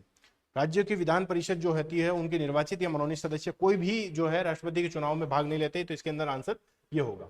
भारतीय संविधान के राष्ट्रपति का निर्वाचन एक निर्वाचक गण के सदस्यों के द्वारा किया जाएगा। इस निर्वाचन गण में कौन शामिल होते हैं, तो इसके निर्वाचित गण में जो है दोनों सदन के सभी सदस्य शामिल नहीं होते साहब, दोनों सदनों के निर्वाचित सदस्य और राज्य विधानसभा के निर्वाचित सदस्य शामिल होते हैं। ठीक है, राज्यसभा और लोकसभा के निर्वाचित सदस्य के साथ में विधानसभाओं के भी सदस्य शामिल होते हैं और दोनों सदनों के। ठीक है, संसद और राज्य विधानमंडल के दोनों सदनों के निर्वाचित सदस्य शामिल नहीं होते हैं, यानी कि विधान परिषद जो होती है उसके निर्वाचित सदस्य शामिल नहीं होते। इसके अंदर आंसर ये हो जाएगा। भारत के संविधान के किस अनुच्छेद के अंदर राष्ट्रपति का चुनाव होता है। ठीक है, तो कल हमने एक ट्रिक देखी थी, तो कौन कौन सी उसमें क्या थी, असे स्क्वायर, एनआरपी, योयो, आईपी। ठीक है, तो 52, 53, 54। ठीक है, तो 54 के तहत चुनाव होता है क्योंकि हमारे जो है यहां पर हाँ ये 2, 54। ठीक है, तो ये निर्वाचन कहां पर आ रहा है, 52, 53 और 54 पे आ रहा है, तो निर्वाचन 54 आंसर होगा। राष्ट्रपति के निर्वाचन में राज्य के मुख्यमंत्री के मतदान करने के लिए पात्र नहीं होते। राज्य के मुख्यमंत्री मतदान करने के लिए कब पात्र नहीं होगा, जब वह स्वयं प्रत्याशी हो, राज्य विधानमंडल के उच्च सदन का सदस्य हो। देखो राज्य विधानमंडल का उच्च सदन कौन होता है, राज्य विधान परिषद, और राज्य विधान परिषद का अगर वो सदस्य है तो वो इसके निर्वाचन में मत दे ही नहीं सकता। ठीक है, राज्य विधानमंडल के निचले सदन का तो दे सकता है, कार्यवाहक के रूप में भी दे सकता है। ठीक है, भारत के राष्ट्रपति के निर्वाचन में कौन सी पद्धति को अपनाया गया है, तो अप्रत्यक्ष निर्वाचन की पद्धति को अपनाया गया है। राष्ट्रपति 5 वर्ष तक अपने पद पर रहता है, तो जिस दिन वह पद ग्रहण करता है उस दिन से। ठीक है, भारत के राष्ट्रपति त्यागपत्र किसे प्रेषित करता है, तो वो उपराष्ट्रपति को प्रेषित करता है। हालांकि इसकी तुरंत सूचना किसको दी जानी चाहिए, लोकसभा अध्यक्ष को दी जानी चाहिए। राष्ट्रपति पद के चुनाव की अधिसूचना भारत के निर्वाचन आयोग द्वारा कब जारी की जाती है। ठीक है, तो ये जो है वो पदावधि समाप्त होने से 60 दिन पूर्व जो है वो सूचना दी जानी चाहिए। ठीक है, इसके बारे में एडिशनल जो है चीजें हमें देखनी चाहिए, तो वो एडिशनल फैक्ट अपने नोट्स में हमें ऐड करना चाहिए कि 60 दिन पहले जो है वो इसकी जो है वो क्या होनी चाहिए, नोटिफिकेशन जारी किया जाना चाहिए। ठीक है, कोई विधेयक भारत के राष्ट्रपति को प्रस्तुत किए जाने पर संविधान द्वारा विहित की गई समय सीमा के अंदर राष्ट्रपति को अपनी अनुमति देनी होती है। कोई विधेयक भारत के राष्ट्रपति को प्रस्तुत किए जाने पर संविधान द्वारा विहित की गई समय सीमा के अंदर राष्ट्रपति को अनुमति देनी है। नहीं, राष्ट्रपति को पास में जो है ऐसी कोई समय सीमा निर्धारित नहीं की गई है, इसीलिए तो वो पॉकेट वीटो का प्रयोग कर सकता है, कभी भी किसी भी विधेयक को अपने जेब में रख सकता है, तो इसमें कोई भी समय सीमा निर्धारित नहीं है। निम्नलिखित कथनों में से कौन सा सही है? ठीक है, ये 2023 आईएएस में पूछा हुआ है। क्या लिखा हुआ है प्रश्न? तो प्रश्न ये लिखा हुआ है कि यदि भारत के राष्ट्रपति का निर्वाचन भारत के उच्चतम न्यायालय द्वारा शून्य घोषित कर दिया जाता है, तो ऐसे विनिश्चय की तिथि से पूर्व राष्ट्रपति के पद के कर्तव्यों के निष्पादन में राष्ट्रपति द्वारा किए गए सभी कृत्य अविधि मान्य नहीं होते, वो विधि मान्य होते हैं। मतलब अपने पद, हालांकि उसके चुनाव को निरस्त घोषित कर दिया जाता है, फिर भी उसके पद पर बने रहते हुए जो भी उसने काम किए हैं वो क्या होंगे, एप्लीकेबल होंगे, यानी कि लागू होंगे। ठीक है, ये पहला कथन क्या हो गया, गलत हो गया। ठीक है, भारत के राष्ट्रपति के पद के लिए निर्वाचन इस आधार पर मुलतवी किया जा सकता है कि कुछ विधानसभाओं में विघटित की गई है। नहीं, ऐसा भी नहीं। जैसा कि मैंने कल आपको बताया था राजस्थान का एग्जांपल लेकर कि अगर राजस्थान की विधानसभा भंग है तो वो उसमें भाग ही नहीं लेगी, यानी कि उसके चुनाव होने न होने से राजस्थान की विधानसभा का होना न होना कोई फर्क नहीं पड़ता, ये भी गलत है। कोई विधेयक भारत के राष्ट्रपति को प्रस्तुत किए जाने पर संविधान द्वारा विहित समय सीमा के अंदर, अभी अपन ने देखा समय सीमा तो विहित है ही नहीं, यानी कि राष्ट्रपति के पास में ऐसा कोई दबाव नहीं है कि आपको जो है इतने दिनों में साइन करके अपना जो विधेयक है वो पारित करना ही है या उसको अनुमति देनी है। तो इसमें आंसर क्या होगा, कोई भी नहीं। ठीक है, अगला प्रश्न देख लो, भारत के राष्ट्रपति की चुनाव पद्धति क्या है? तो भैया ये जनता के द्वारा, अच्छा, अनुपातिक प्रतिनिधित्व के अनुसार एकल संक्रमणीय मत पद्धति के अनुसार लिस्ट सिस्टम से किसका चुनाव होता है? राज्यसभा के सदस्यों का चुनाव होता है। ठीक है, एक व्यक्ति फर्स्ट पास द पोस्ट, तो आपको पता ही है कि आपके सांसद, लोकसभा के सांसद और विधायकों का चुनाव होता है। ठीक है, चलो यहां पर देखो कि भारत के राष्ट्रपति के लिए पद के लिए प्रत्याशी का नाम प्रस्तावित होना चाहिए, तो किन्हीं 50 निर्वाचक मंडल के सदस्यों के द्वारा। ठीक है, तो 50 प्रस्तावक 50 अनुमोदक वाली बात कल हमने पढ़ी थी। 1997 में से पहले कौन सी सीमा थी? 10 प्रस्तावक और 10 अनुमोदक की। ठीक है, भारत के राष्ट्रपति निर्वाचन के लिए नाम निर्दिष्ट पत्र के संबंध में कौन सा कथन सही है? नाम निर्दिष्ट पत्र पर कम से कम 50 निर्वाचकों के हस्ताक्षर प्रस्तावकों के रूप में और कम से कम 50 प्रस्तावकों का हस्ताक्षर समर्थकों के रूप में होना चाहिए। सही कथन है। ठीक है, किसी अभ्यर्थी के निर्वाचन के लिए तब तक सम्यक रूप से नाम निर्दिष्ट नहीं समझा जाएगा जब तक कि 15,000 की राशि, सही बात है, जमानत राशि 15,000 की है। जहां कोई अभ्यर्थी एक से अधिक नाम निर्दिष्ट पत्रों पर नाम निर्दिष्ट है तो उसे एकमात्र मतलब कहने का मतलब है कि ये जो 50 प्रस्तावक है ना, उसमें से 50 ही सदस्य किसी एक ही उम्मीदवार के लिए अपना प्रस्तावक के रूप में साइन कर सकते हैं, 2 उम्मीदवारों के लिए नहीं कर सकते। इसीलिए उसे मात्र एक ही निक्षेप करना होगा, यानी कि 1 2 3 तीनों के तीनों करेक्ट स्टेटमेंट है। देखो ये अच्छा प्रश्न पूछा हुआ है, राष्ट्रपति के निर्वाचन के बारे में कौन से कथन सही है? तो अभी उससे पहले आप ये विधायक का मत मूल्य कल भी मैंने बताया था आपको, हालांकि लिस्ट नहीं बताई थी, तो लिस्ट यहां पर देख सकते हैं अपन कि किस प्रकार से राजस्थान का मैंने आपको बताया था कि 129 है। ठीक है, और किस प्रकार से सबसे ज्यादा जो है आपके उत्तर प्रदेश का है 208। अच्छा, उत्तर प्रदेश का सबसे ज्यादा होने का कारण क्या है? क्योंकि वहां की डेंसिटी बहुत ज्यादा है। ठीक है, हालांकि वहां पर विधायकों की संख्या भी ज्यादा है परंतु डेंसिटी बहुत ज्यादा है, इसीलिए वहां के जो विधायक है उनका मत मूल्य सबसे ज्यादा है। इसके ठीक विपरीत आप देखो नॉर्थ ईस्ट में चले जाओगे तो वहां पर क्योंकि डेंसिटी बहुत कम है, जनसंख्या की डेंसिटी बहुत कम है, इसीलिए वहां के विधायकों का जो मत मूल्य है वो 8 होगा। सबसे कम मैंने आपको बताया था 7 सिक्किम का होता है। ठीक है, इसके अलावा तमाम सारे नॉर्थ ईस्ट वाले जितने भी स्टेट है उनका क्या है, विधायक मूल्य बहुत ही कम है। मिजोरम ले लो, चाहे आप कोई भी ले लो, परंतु जो जितने डेंस है, जैसे कि आप दिल्ली का देखो तो दिल्ली का विधायक मूल्य कितना है? 58, उनसे तो ज्यादा है। इसी प्रकार से पुदुचेरी का भी जो है उनसे तो ज्यादा है नॉर्थ ईस्ट वालों से। ठीक है, हालांकि मणिपुर में भी ज्यादा है, परंतु मोटा मोटी अगर हम देखें तो इस प्रकार से ये सीन बैठता है। अब ये इस प्रश्न को पढ़ते हैं अपन। संसद के दोनों में से किसी भी एक सदन या राज्य के विधानसभाओं के नाम निर्दिष्ट किए गए सदस्य निर्वाचक मंडल में शामिल किए जाने के लिए अहर है। ठीक है, तो ये सही बात है। निर्वाच्य संसद के दोनों सदनों में से किसी भी एक सदन के या राज्यों के विधानसभाओं के नाम निर्दिष्ट किए गए सदस्य निर्वाचक मंडल में शामिल किए जाने के लिए अहर है। ठीक है, तो ये नहीं गलत है। क्यों? क्योंकि गलत है? क्योंकि नाम निर्दिष्ट यानी कि मनोनीत सदस्य क्या निर्वाचक मंडल में शामिल है क्या? नहीं है। निर्वाच्य विधानसभा सीटें जितनी अधिक होती है उस राज्य के प्रत्येक एमएलए का वोट मान भी उतना ही अधिक होता है। विधानसभा सीटें जितनी अधिक होती है उसका एमएलए का वोट मान भी उतना ही अधिक होता है। ठीक है, देखते हैं। मध्य प्रदेश के प्रत्येक एमएलए का वोट मान जो है केरल के प्रत्येक एमएलए के वोट मान से अधिक होता है। देख लो यहाँ पर कि मध्य प्रदेश के प्रत्येक एमएलए का वोट मान कितना है और केरल का कितना है। तो ये केरल का है 152 और मध्य प्रदेश का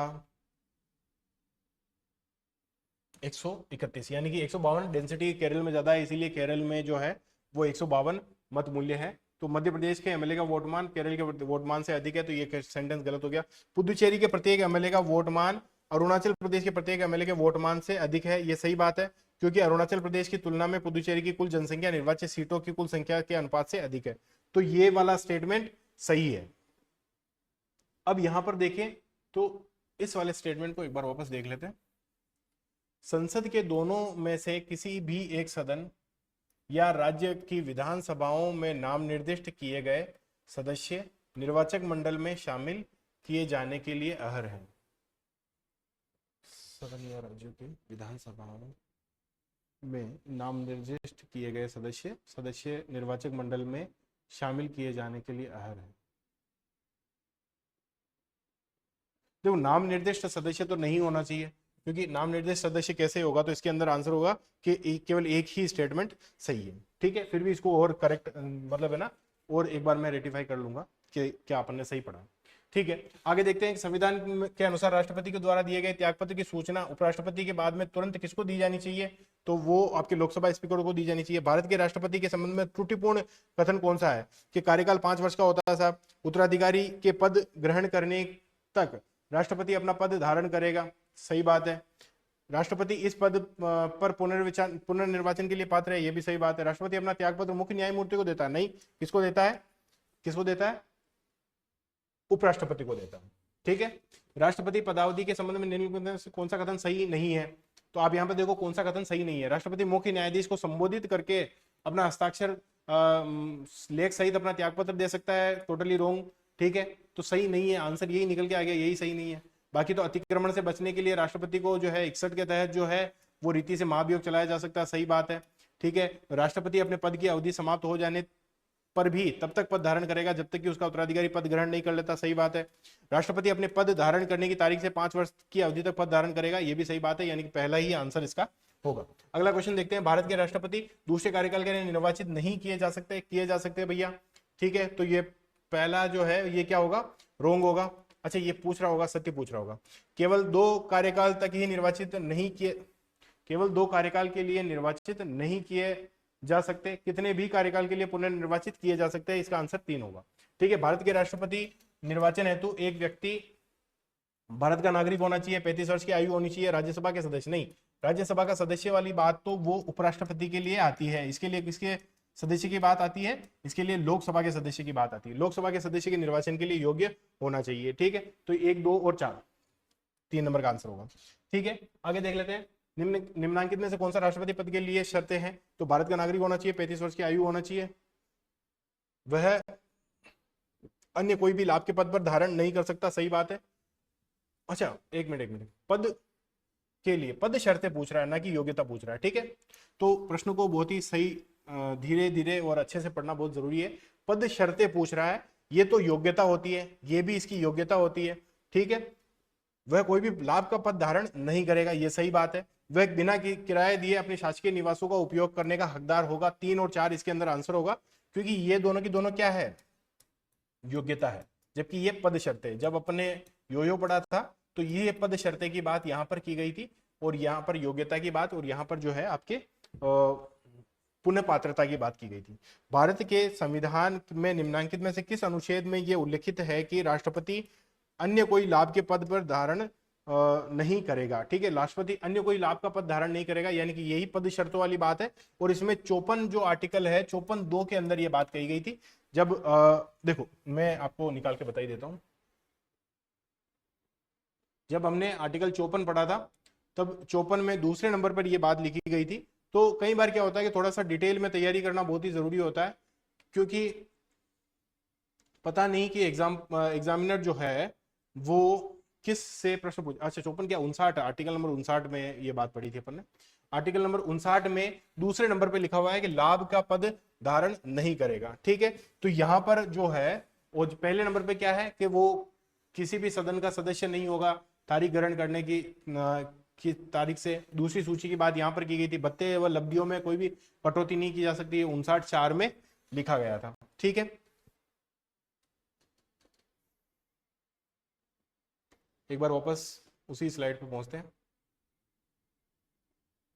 हाँ, तो यहां पर क्या आएगा? 59(2) आंसर आएगा। ठीक है, 59(4) में क्या है? नकारात्मक कटौती नहीं की जा सकती। संविधान के अनुच्छेद 60 में जो शपथ दी गई है उसमें क्या कहा गया है? तो परिरक्षण, प्रतिरक्षण, संरक्षण की बात की गई है। ठीक है, परिरक्षण, संरक्षण और प्रतिरक्षण की बात की गई है। ठीक है, चलो आगे बढ़ते हैं। संरक्षित, सुरक्षित और परिरक्षित, प्रतिरक्षित बाद में है, सुरक्षित पहले है।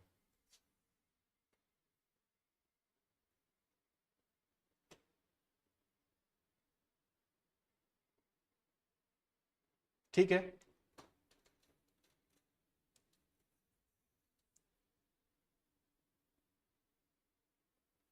हाँ यहां पर देखो राष्ट्रपति किसकी शपथ लेता है?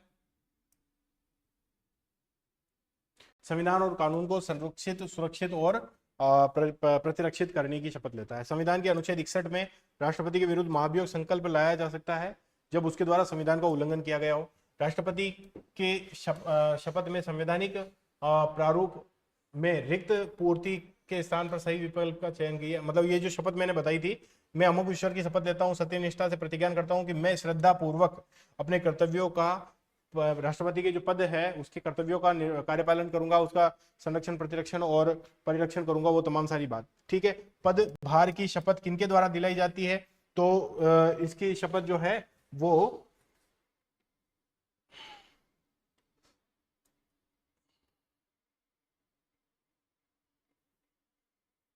हाँ ये जो है वो शपथ किसके द्वारा दिलाई जाती है, ये थोड़ा सा देख लेते हैं।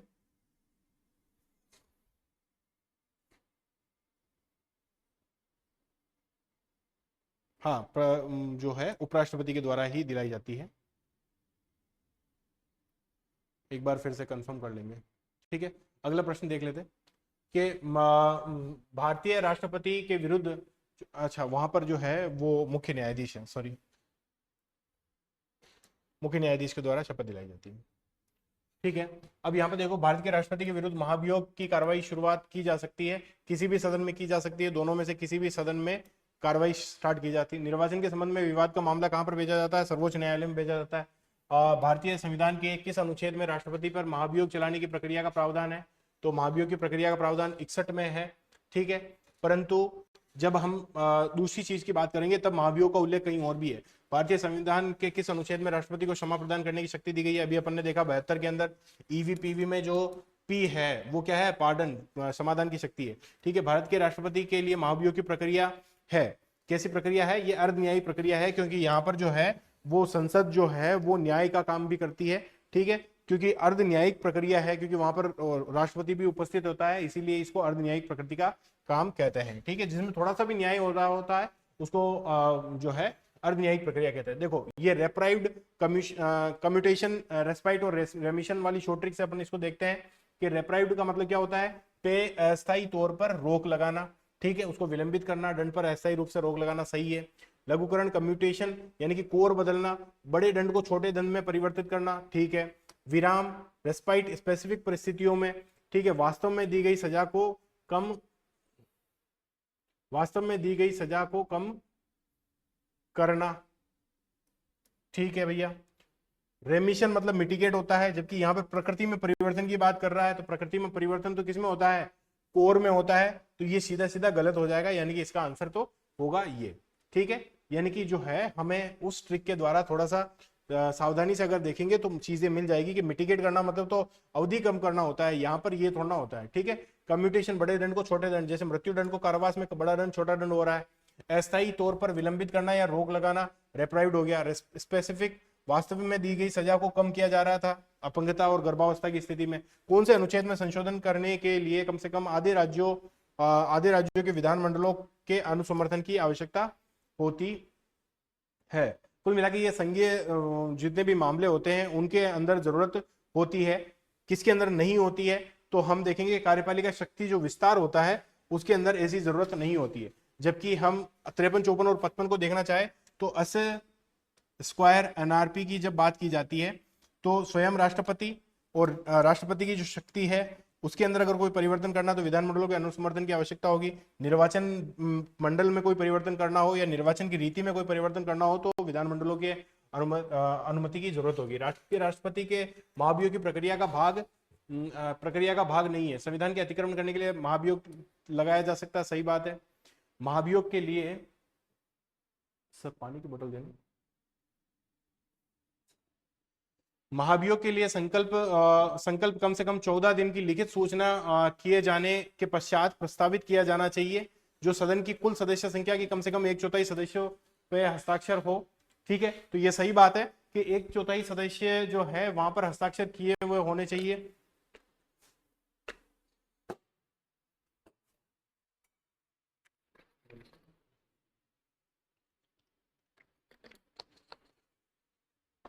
ठीक है, अब इसके बाद में देखते हैं कि ये दोनों कथन सही लग रहे हैं। महाभियोग के संकल्प कुल संख्या का कम से कम 2/3 बहुमत से पारित होना चाहिए। साबित कदाचार और असमर्थता के आधार पर महाभियोग लगाया जा सकता है, नहीं, संविधान के अतिक्रमण पर ही महाभियोग लगाया जा सकता है, यानी कि 4 इसका आंसर होगा। ठीक है, भारत सरकार के कार्यकारण नियम जो है 1961 के तहत कौन सा मामला केवल भारत के राष्ट्रपति के समक्ष प्रस्तुत किया जा सकता है, तो 72 के तहत ये जो क्षमा प्रविलंबन और निलंबन किया जाना ये भारत के राष्ट्रपति के समक्ष प्रस्तुत किया जा सकता है। यही इसका आंसर भी होगा। महान्यायवादी की नियुक्ति पद त्याग हटाया जाना ये सब कुछ जो है न्यायाधीशों को पद त्याग ये सब कुछ अलग है। ठीक है, यही इसका आंसर होगा। भारत के संविधान एक सेकेंड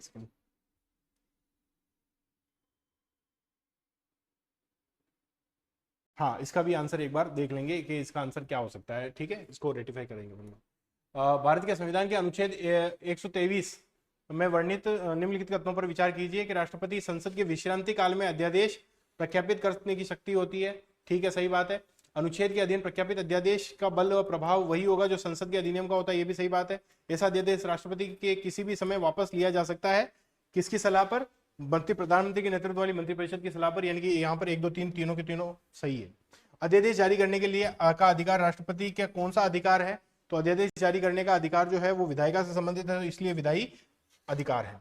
ठीक है, नेक्स्ट देख लेते हैं। संविधान के उपबंधों के अंतर्गत निम्नलिखित किस विकल्प किन की नियुक्ति राष्ट्रपति के द्वारा उनके हस्ताक्षर और मुद्रा सहित वारंट के द्वारा की जाती है, तो किसकी नियुक्ति की जाती है, तो मुख्य न्यायाधीश की नियुक्ति भी की जाती है और राष्ट्रपति के मतलब जो शेड्यूल कास्ट जो बोर्ड है उसकी भी की जाती है, निर्वाचन आयोग की, परंतु राज्य निर्वाचन आयोग की नियुक्ति ये नहीं करता, वो राज्यपाल करता है।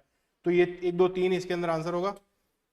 ठीक है, भारत के राष्ट्रपति मंत्रिपरिषद की सलाह के पुनर्विचार है तो कितनी बार कह सकता है, तो एक बार ही कह सकता है। भारत के संविधान के निम्नलिखित में से किस संशोधन द्वारा राष्ट्रपति का कोई भी मामला मंत्रिपरिषद द्वारा पुनर्विचार के लिए वापस भेजने का अधिकार दिया गया है। ठीक है, पुनर्विचार के लिए वापस भेजने का अधिकार 44वें संविधान संशोधन में दिया है। ठीक है, कौन सा सही है, भारत के राष्ट्रपति के तानाशाह नहीं बन सकता, क्योंकि भारत का राष्ट्रपति तानाशाह क्यों नहीं बन सकता, क्योंकि संविधान के उल्लंघन पर उस पर महाभियोग चलाया जा सकता है, सही बात है। उसके द्वारा जारी किए गए अध्यादेश संसद की स्वीकृति आवश्यक होती है, ये भी सही बात है।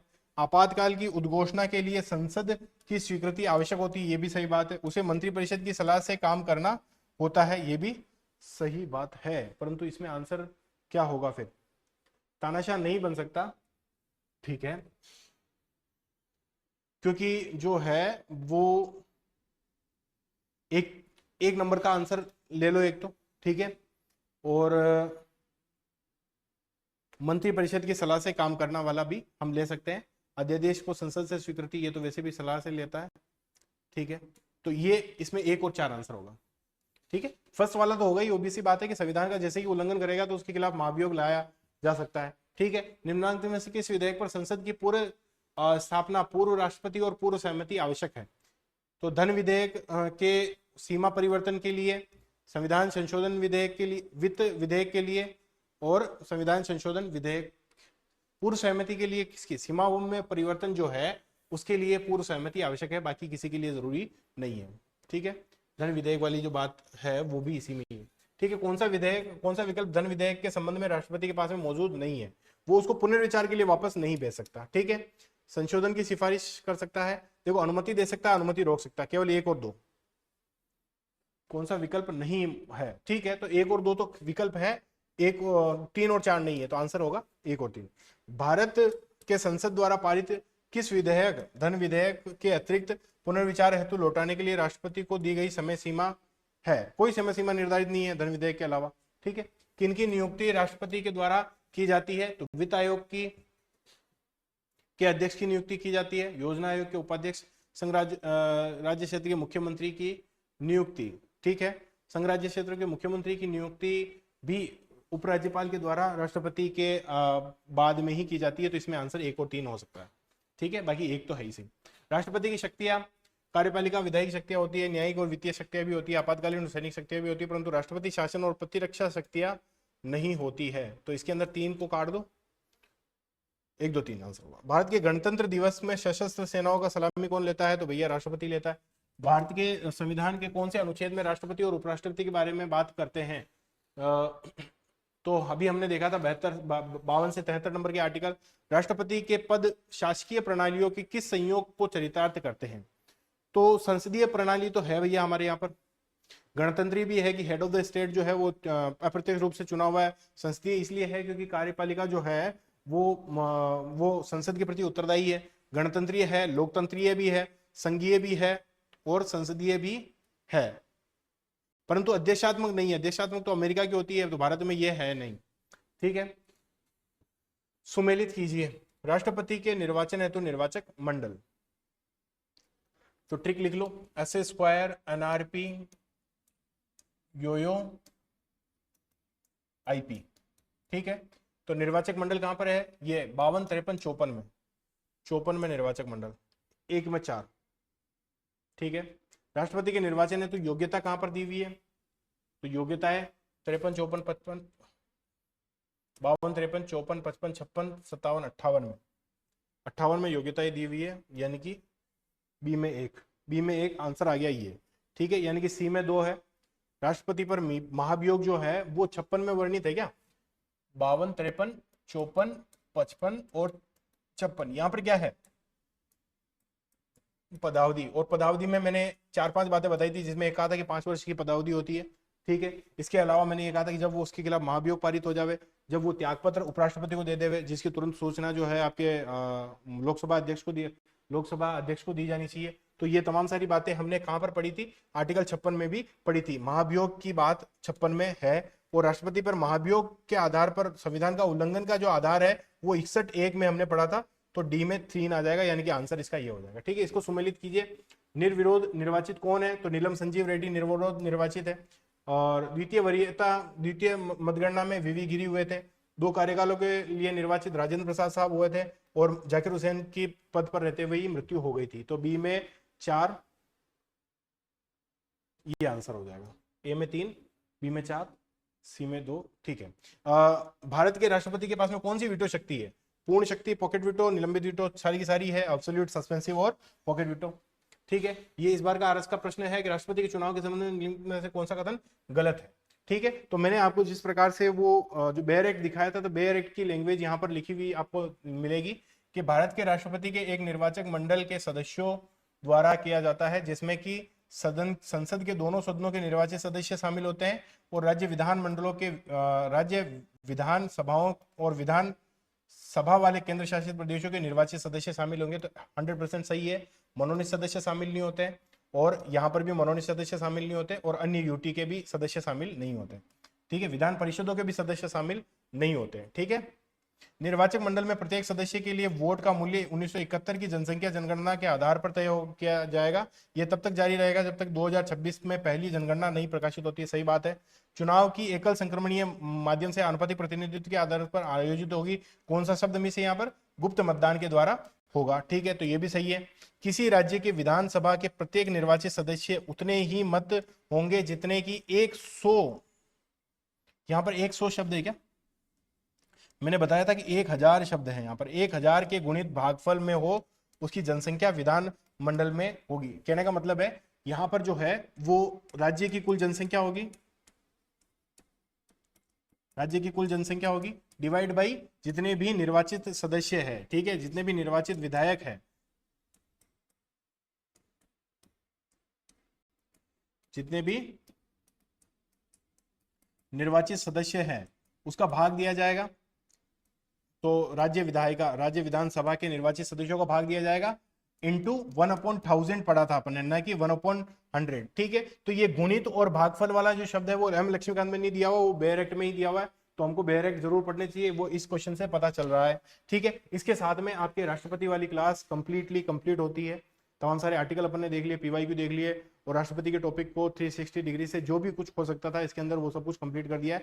क्लास थोड़ी लंबी है परंतु काम की है। अगर आपको पसंद आती है तो इसको शेयर करें और लाइक करें।